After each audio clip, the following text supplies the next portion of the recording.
Hey kids, sit up and pay attention. It's time for Retrorific. You got to include that. Good evening, ladies and gentlemen, and welcome back to Retrorific. Hi there, guys. Apologies to those who tuned in today expecting our review of Akira. Something cropped up. We had forgotten that Surrogates was out in cinemas, and we felt that we should review it. But here it is, ready for our next review. There it is. It'll be going on in a minute.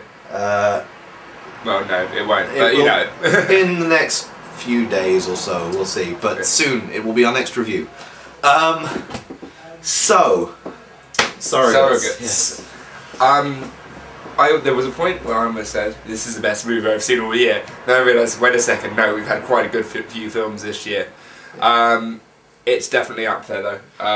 As throwaway fun, which I know is the word that you use to describe it. Sorry to steal your thunder there. Thanks. But yeah, it's intelligent, it has a nice amount of action, it has some original action where, because of the setup, you don't actually care about the body count, so it's actually just funny.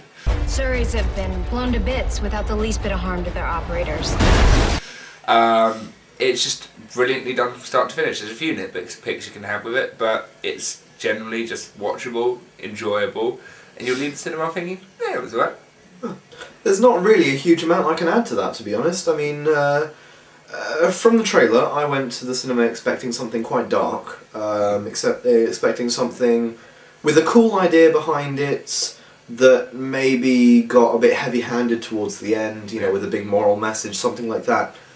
I was pleasantly surprised to discover that this film has, and this is something that I've been banging on about since the first Retrorific review we did, this film has a sense of fun. It has a real sense of humour about it. It doesn't take itself too seriously. But it doesn't sacrifice characterisation. No. It doesn't sacrifice your emotional involvement. There's some times where you get really drawn into the characters. Yeah. I mean, Bruce Willis's wife, I forget her name. You do actually. She's the core of the story. The character makes some huge decisions on the end, purely on his emotional attachment to his wife, not what the world would want, which I thought was absolutely brilliant. Yeah. There was that moment where you think, oh wait, is it? And then there was that really shocking sudden look. I wouldn't call it a twist. It wasn't extreme enough to be a twist, but he just gets faced with another decision out of the blue, and just thinking, okay, it's predictable what he's going to choose, but it's interesting to see that they've actually driven a character's motivation behind it, not just because, oh yeah, this is the reason, this is the reason. There's actually an emotional reason that he's doing it. He's doing it for his own family. Yeah, it's not. It's interesting that the final sort of moral choice of the film is not made through some sort of sense of moral superiority, but just mainly through selfishness. Yeah, because he just wants his wife back, basically. Yeah, that's his only motivation for doing the world-changing thing that he does at the end of the film. But I think that's what makes this film so human. Yeah, it faces people losing children. Mm-hmm. It deals with losing your wife in a really weird and perverse way. Yeah. But yeah, and it deals with... It deals with addiction. Yeah, it deals with society's dependence on the internet. Yeah, the internet, there's a lot of... No, the thing is, it doesn't hammer home that message. Mm. And that's what I love about it. Yeah. It doesn't hammer home its message, but right from the first line, it pretty much just sets you up to, like, say, yeah, we think people spend too much time looking at computer screens.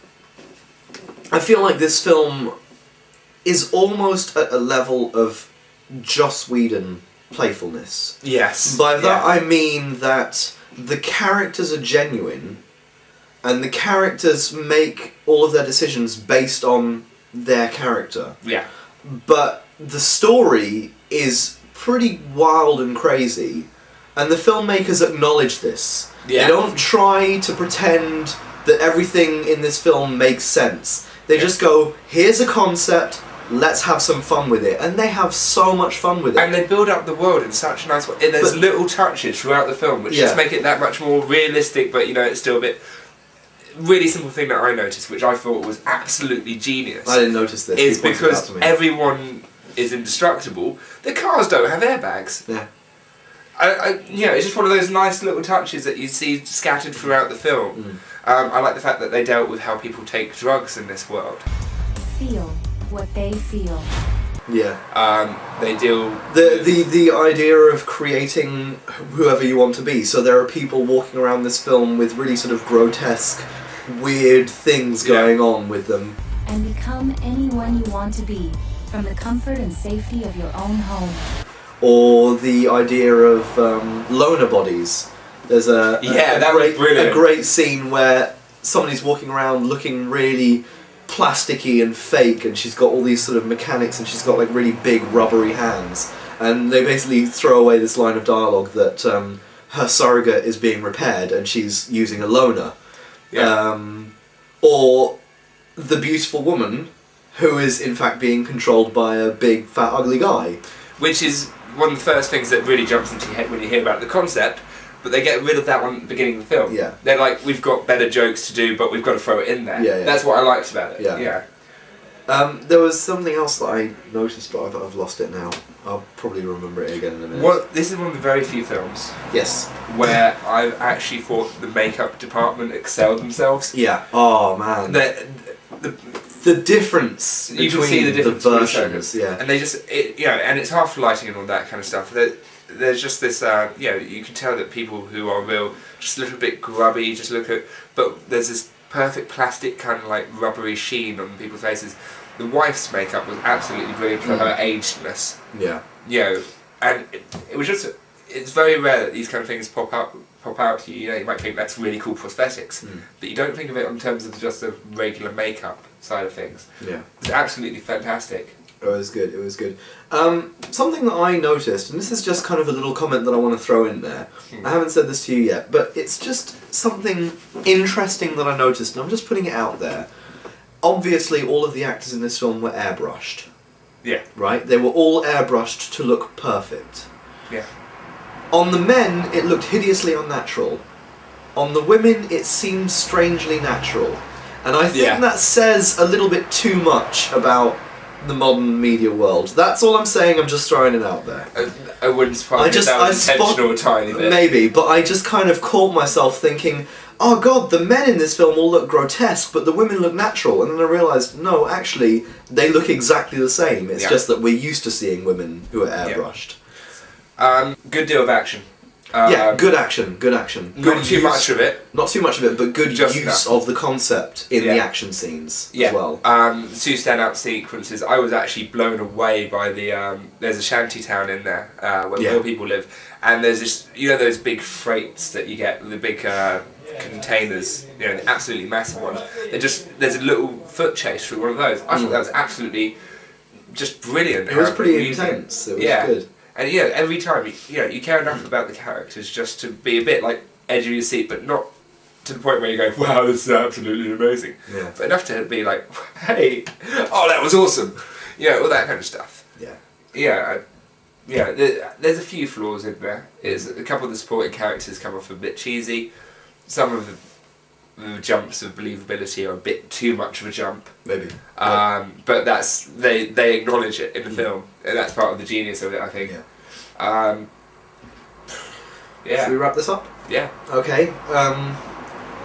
For me, great film, great fun, pretty decent thriller storyline, some exciting action.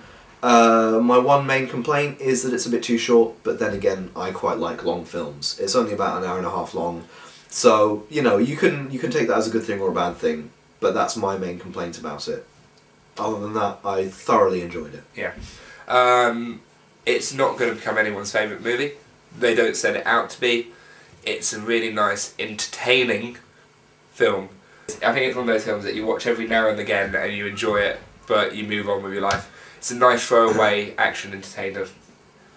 Yeah. And it's got Good a lot film. to think about, but it's all sort of, they don't overplay any of it. I like that.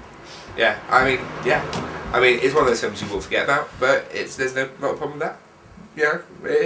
They've done their job well. Very well.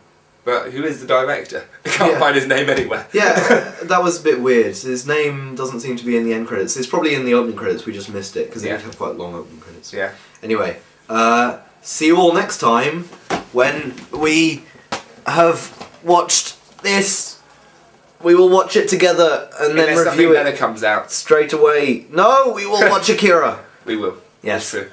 It's a true story. Okay, Honest. bye bye. See ya. Ah!